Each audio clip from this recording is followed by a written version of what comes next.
Starting off as an outdoor instructor, it can be quite a challenge to work out what are the best employers out there. So in this video, I'm going to share with you 6 things to think about before applying for a job. Enjoy!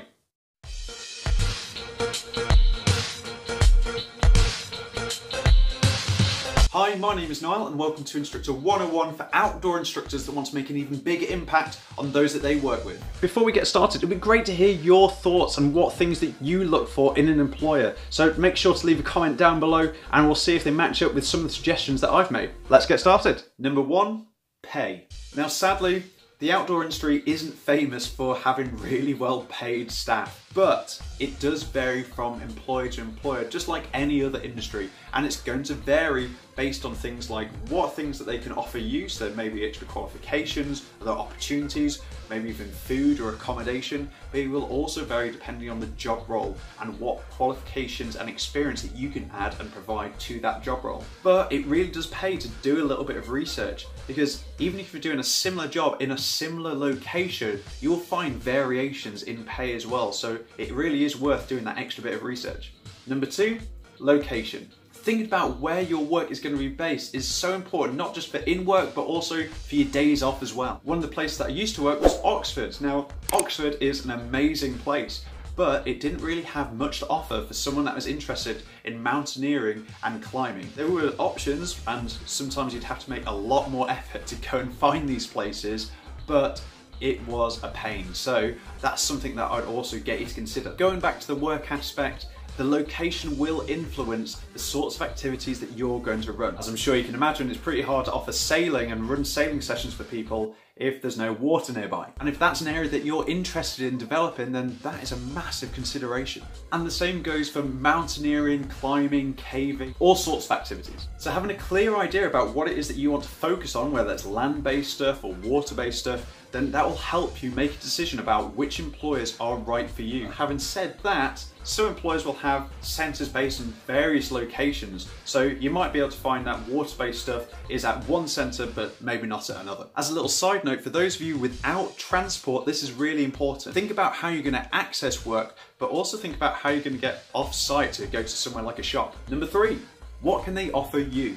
We've already touched on things like pay, so we're talking about things like qualifications, experiences, opportunities. Now, a lot of this will depend on your own passions and interests. So having an idea again will help you, but it's not the be all and end all. At this point, it's really important to address apprenticeships. Historically, they've been offered by lots of employers, but there are a couple of things to note about apprenticeships. Now, obviously, the more that you put into this, the more you're going to get out of it. But I have worked for a couple of different employers that have offered an apprenticeship scheme. And what I'd say is that one of the employers offered lots of extra little bits within their apprenticeship scheme, like going out and getting other qualifications and different experiences. And another employer was quite limited in terms of those extra little bits that would help them stand out as an apprentice later on when they started looking for employment. It's worth weighing those options up and trying to delve in a little bit deeper into what are those extra little bits that are going to help you stand out as an apprentice. Linked to what they can offer you is qualifications. Some employers will offer opportunities for additional qualifications. Now, you might be asked to pay a small fee towards that, or maybe it's free completely, depending on what the circumstances are. If this is one of the sticking points as whether you join a company or not, then have a think about, is this qualification relevant to you? And is it desirable? Now, to be honest, if I was offered the opportunity to go on a course or get a qualification, then I'm going to jump on it. All I'm saying is there are some qualifications which are more desirable than others and are more relevant than others as well. And one of the ways to check that is if you start looking for job advertisements about what qualifications you must have to be able to apply for those jobs, you'll start to see a pattern about which ones are the more desirable qualifications to have. So it's worth checking out. Other things that employers can offer is accommodation, food, and sometimes deals on gear and equipment. Number 4, culture. Every company will have its own set of values, and I'm sure there's a lot of crossover between these different employers, but how they're implemented between different employers and even different centres within those employers will be slightly different. Okay, so why am I even bringing this up? Because if I'm going to spend a lot of time working somewhere, I'm going to want to work with people that I enjoy spending time with the same sort of interests and passions. Now, people do this sort of work for lots of different reasons. For me personally, I enjoy the active lifestyle and sharing the outdoors with others. But that's not on everyone's priority list. And for some people, they enjoy just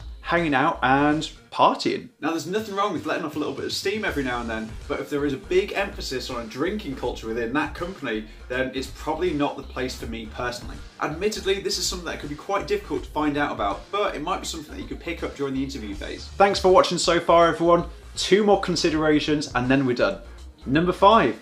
Other duties. What you'll find is, as an outdoor instructor, it's not just about delivering sessions or activities to clients. You'll often find that there's lots of other little jobs that are tied into that job role. That could be cleaning work, maintenance work, being on reception, being on call overnight, groundwork as well, and plenty more. The list goes on. As you'd expect, this will vary from employer to employer, but it's worth asking about to manage your own expectations. And I've definitely heard outdoor instructors say in the past that they felt with other employers that they've been housekeeping staff firstly, and then outdoor instructors secondly, which isn't great if the main reason that you've signed up for a job is to be an outdoor instructor. Last thing to think about now, number 6, clients. Who will you be working with? Naturally, people are going to have their own preferences on which type of client they prefer to work with, whether that's 4-year-olds, adults, youth groups, school groups, corporate groups, charity groups, the list goes on. And over what period of time? Is it just for an hour and a half, or is it over multiple days? I tend to find that variety is a good thing, but I know that's not for everyone. Make sure to have a quick think about this, because not only will it impact on the connection that you have with those that you work with, but it will also impact on the amount you enjoy yourself. And that's one of the main reasons that we want to do this job, right? Now, obviously, these are only a handful of considerations that I've hand-picked. So if you've got other considerations that you would add to this list, then make sure to leave a comment down below. If this video is useful, then please remember to hit the like button, share it with other outdoor instructors, and hit the subscribe button and the bell icon so you never miss out on future content from Instructor 101. There's loads more free content for outdoor instructors on Facebook, Instagram, and YouTube, as well as a podcast as well. All of that I'll link down below. But other than that, thank you so much for your support. As always, it means the world to me. So until next time, take care.